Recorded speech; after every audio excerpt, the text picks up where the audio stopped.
రేవంత్ రెడ్డి మంచి కార్టూన్ వేసినారు కదా. నిన్ననే మాట్లాడుకున్నాము, కార్టూన్లు ఎక్కువగా చంద్రబాబు నాయుడు కార్టూన్లు బాగా వస్తున్నాయి. ఎందుకంటే చంద్రబాబు నాయుడు కార్టూన్లు బాగా వాడుతున్నారు. అటు ఏపీలో వాడుతున్నారు, ఇటు తెలంగాణలో వాడుతున్నారు. ఏపీలో ఒక మీడియా వాడుతుంది, ఒక పేపర్ వాడుతుంది. తెలంగాణలో కూడా ఒక మీడియా, ఒక పేపర్ వాడుతుంది చంద్రబాబు కార్టూన్లు. ఖచ్చితంగా రోజుకో కార్టూన్ ఉంటుంది. నాకు తెలిసి ఇందులో కూడా చంద్రబాబు నాయుడు కార్టూన్ ఉండొచ్చు. ఫస్ట్ రేవంత్ రెడ్డి కార్టూన్ చూద్దాం. ట్యాపింగ్ కుట్రలు పటా పంచలు, సినీ ప్రముఖుల ఫోన్లేవి ట్యాప్ కాలేదు, పోలీసులు స్పష్టీకరణ. ది హిందూ వెల్లడి. నిజంగా నిన్న వచ్చిన అప్డేటు, సినీ తారల ఫోన్లు ఎక్కడ ట్యాప్ కాలేదు అని చెప్పేసి పోలీసులు స్వయంగా వాళ్ళు వెల్లడించడం జరిగింది. సో సినీ తారల ఫోన్లు ట్యాప్ కాలేదని చెప్పేసి ఫోన్ ట్యాపింగ్ కహానీలతో ఓ వర్గం మీడియా దుష్ప్రచారం. కేటీఆర్ బీఆర్ఎస్ నేతల వ్యక్తిత్వ హరణం లక్ష్యంగా థంబ్నెయిల్స్తో పైశాచిక ఆనందం. దాని సోషల్ మీడియాలో పంపింగ్ చేస్తూ వికృత క్రీడకు తెరలేపిన రాజకీయ ఖాతాలు. నిజంగా ఫోన్ ట్యాపింగ్ విషయంలో కేటీఆర్ని బద్నాం చేసిరంటే ఖచ్చితంగా బద్నాం చేసిరని చెప్పుకోవాలి. ఫోన్ ట్యాపింగ్లో కేటీఆర్ అసలు ఏం చేసిండు? రకుల్ ప్రీత్ సింగ్తో మాట్లాడినాడా? సరే, కొన్ని ఫోటోలు వైరల్ అయినాయి, రకుల్ ప్రీత్ సింగ్ కలిసినాయి, రకుల్ ప్రీత్ సింగ్తో క్రికెట్ మ్యాచ్ చూసిండు, స్టేజ్ షేర్ చేసుకుండు, కుక్కపిల్ల ఫోటో సేమ్ రకుల్ ప్రీత్ సింగ్ కుక్కపిల్లలాగానే ఉంది. మళ్ళీ బ్యాక్గ్రౌండ్ చేంజ్ చేసిరో లేకపోతే ఎడిటింగ్లు ఎన్నో వస్తున్నాయి కదా. మొన్న చూస్తే హెచ్యూ అక్కడే ఆ 100 ఎకరాలు మొత్తం పక్క పెట్టేసి ఒక్క దగ్గరే ఆ జేసీబీ చెట్లను నరుకుతుంటే అక్కడే నెమలిలు ఇంకా జింకలు ఒకే దగ్గర అవి గాల్లో ఎగురుతున్న ఫోటోలు, వీడియోలు. అసలు ఏ వీడియోలు నిజంగా బాధాకరమైనటువంటి, చాలా బాధగా అనిపించింది ఆ వీడియోలు. చాలామంది నమ్మేసారు కూడా. సో ఇది కూడా అలాంటిది క్రియేటివిటీ ఉండొచ్చు. కానీ ఫోన్ ట్యాపింగ్లో పోలీసులు అయితే చెప్పేసినారు, ఎవ్వరు ఫోన్లు ట్యాప్ కాలేదు. ముఖ్యంగా సినిమా వాళ్ళ ఫోన్లు, సినిమా తారల ఫోన్లు ఎవరి కూడా ట్యాప్ కాలేదని స్పష్టమైపోయింది. నిన్న వార్త బయటకు వచ్చింది. కానీ ఇన్ని రోజులు సమంత ఫోన్ ట్యాప్ చేసిండు, రకుల్ ప్రీత్ సింగ్ ఫోన్ ట్యాప్ చేసి కేటీఆర్ విన్నాడు. ఆ ధృవ సినిమాల ఆ వీడియోను బాగా వైరల్ చేసిరు.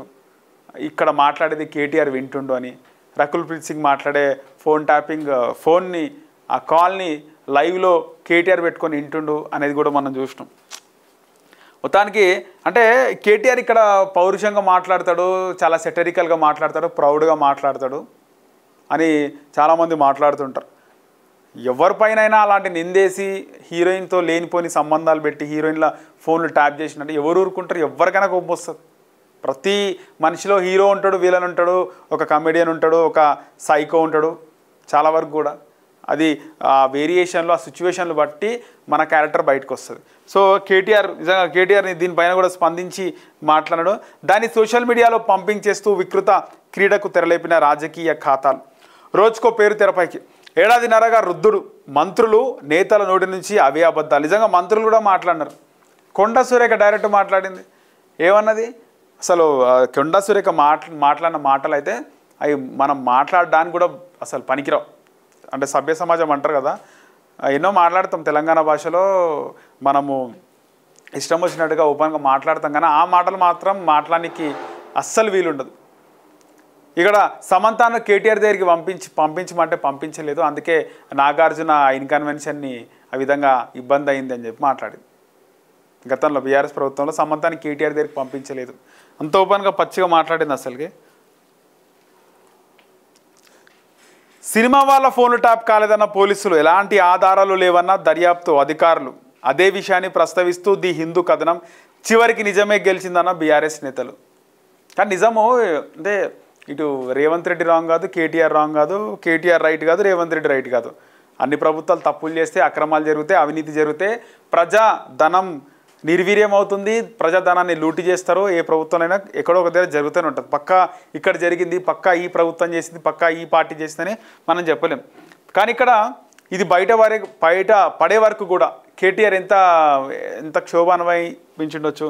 అంటే ఆయనకు ఎంత తలనొప్పి తీసుకొచ్చింది ఈ వ్యవహారం. ఏంది ఆయన కూడా అన్నాడు, నాకు కర్మేంది, హీరోయిన్ల ఫోన్లు ట్యాప్ చేసే కర్మేంది, వాళ్ళని పిలిపించుకునే కర్మ నాకేం పట్టిందని చెప్పి గతంలో మాట్లాడినాడు. మేము బురద జల్లుతాం, మీరు కడిగేసుకోండి, మేము విషం చిమ్ముతాం, మిమ్మల్ని మీరు రక్షించుకోండి.